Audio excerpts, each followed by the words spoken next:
UP में फिर से दलित वोट बैंक को लेकर छिड़ी सबसे बड़ी जंग। बीजेपी, सपा, बसपा, कांग्रेस और असपा ने गड़ाई नजर। 140 से ज्यादा सीटों पर क्या बदल जाएगा चुनावी खेल? मायावती का मिशन लॉन्च, अखिलेश ने भी भरी हुंकार। बीजेपी की नई रणनीति तैयार, पश्चिम से पूर्वांचल तक बढ़ गई हलचल। जानिए किसके साथ जाएगा दलित समाज।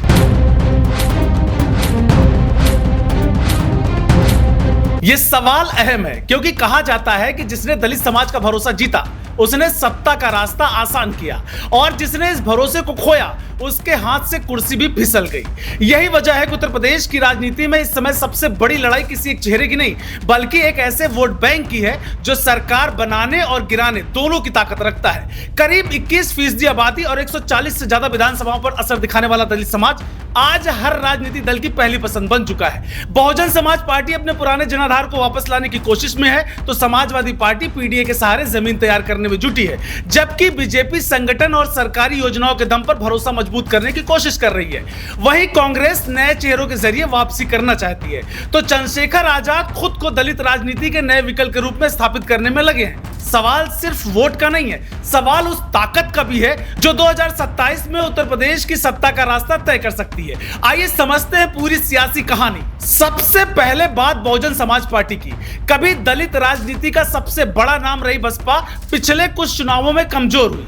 विधानसभा चुनाव में सीमित सफलता और लोकसभा चुनाव में निराशाजनक प्रदर्शन के बाद पार्टी अब पूरी ताकत के साथ अपने पारंपरिक वोट बैंक को वापस जोड़ने में लगी है। संगठन में बदलाव किए जा रहे हैं, कार्यकर्ताओं को दलित बस्तियों में भेजा जा रहा है। पार्टी का फोकस सिर्फ जाटो समाज तक सीमित नहीं है बल्कि गैर जाटो दलित वर्गों तक दोबारा पहुंच बनाने की कोशिश भी लगातार जारी है। साथ ही 2007 के सामाजिक समीकरण की चर्चा फिर से तेज हुई है ताकि पुराने समर्थकों का भरोसा वापस जीता जा सके। अब बात समाजवादी पार्टी की।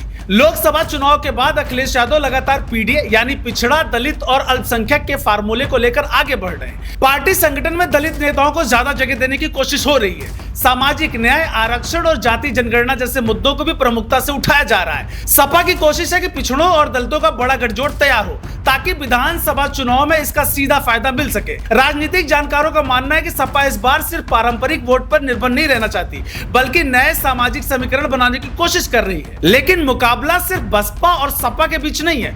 बीजेपी और कांग्रेस, चंद्रशेखर आजाद भी अपने अपने तरीके से दलित समाज तक पहुंच बनाने में जुटे हैं। यही वजह है कि मुकाबला पहले से कहीं ज्यादा दिलचस्प होता दिखाई दे रहा है। बीजेपी लंबे समय से दलित समाज के बीच अपनी मौजूदगी मजबूत करने की रणनीति पर काम कर रही है। पार्टी संगठन में दलित नेताओं को जगह देने के साथ साथ सरकारी योजनाओं के लाभार्थियों तक भी अपनी पहुंच बढ़ा रही है। प्रधानमंत्री आवास योजना, उज्ज्वला योजना, मुफ्त राशन, आयुष्मान भारत और दूसरी योजनाओं के जरिए संदेश देने की कोशिश की जा रही है कि योजनाओं का लाभ पात्रता के आधार पर सभी तक पहुंच रहा है। वहीं आरएसएस भी सामाजिक समरसता के कार्यकर्ताओं के जरिए लंबे समय से अलग अलग समाजों के बीच संवाद बढ़ाने की बात करता रहा है। दूसरी तरफ कांग्रेस ने भी दलित नेतृत्व को आगे बढ़ाने की कोशिश तेज कर दी है। पार्टी मानती है कि बसपा के कमजोर होने के बाद एक बड़ा राजनीतिक अवसर बना है। इसी सोच के साथ दलित चेहरों को जिम्मेदारी देकर संगठन को मजबूत करने की कोशिश हो रही है। वहीं नगीना से सांसद चंद्रशेखर आजाद लगातार युवा दलितों के बीच अपनी पकड़ बढ़ा रहे हैं। उनकी कोशिश सिर्फ दलित वोट तक सीमित नहीं है बल्कि दलित, मुस्लिम और पिछड़े समाज के बीच एक नया सामाजिक गठजोड़ तैयार करने की भी लगातार उनकी कोशिश रही है। देखा जाए तो इस बार मुकाबला सिर्फ सीटों का नहीं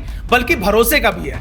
बसपा अपना खोया जनाधार वापस चाहती है, समाजवादी पार्टी पीडीए के सहारे नई ताकत जुटाना चाहती है, जबकि बीजेपी अपने संगठन और योजनाओं के दम पर समर्थन बनाए रखना चाहती है। अब देखना यह होगा कि चाबी आखिर किसके हाथ लगती है। देश दुनिया की हर बड़ी, सटीक और भरोसेमंद खबर देखने के लिए अभी विजिट करें हमारे वेबसाइट nowuttarpradesh.com और nownoida.com पर, क्योंकि यहाँ आपको सिर्फ सुर्खियां नहीं बल्कि पूरी जानकारी मिलेगी।